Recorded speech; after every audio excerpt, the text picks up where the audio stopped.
Mondd el, hol vagy, oda megyek, beszélnünk kell. 5 percet kérek, és elmegyek. Szeretnélek látni, és tudni akarom, mi a helyzet, hogy vagy, hiányzol nagyon. Egy a vérünk és soha nem változik ez meg.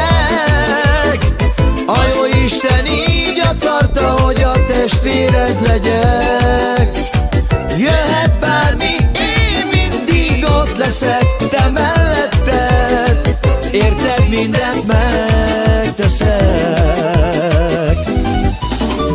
Egy a vérünk és soha nem változik ez meg.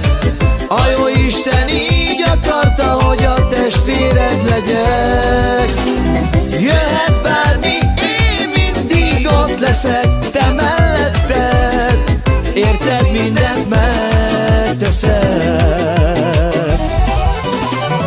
Tehát legyél szerencsés, ha lesz uroknál, a drága családod, a testvéred küldi neked ezt a dalt a születésnapod alkalmából, és kíván neked sok erőt, egészséget, hosszú életet a kedves családoddal együtt, az édesapáddal, a Dacs-Pisivel, és az Erinyényével, az édesanyáddal, és a kedves lányaiddal. Legyél szerencsés egy életen át, a lesz uroknál. Örülök, hogy látlak, hiányzol nagyon nekem. Mondd el nekem, kérlek, miért nem keresel? Ne haragudj, testvér, hogy nem kerestelek. Azt hittem, a pénzben majd meg lesz mindenem. Rájöttem már régen, hogy semmit nem jelent. Nem marad senkim, csak te, bocsásd meg nekem. Egy a vérünk és soha nem változik ez meg.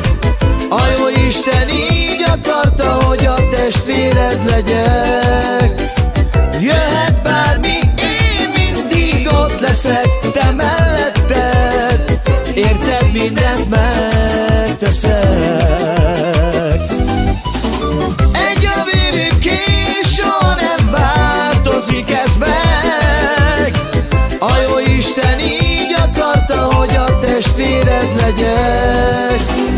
Jöhet bármi, én mindig ott leszek, te melletted, érted, mindent megteszek.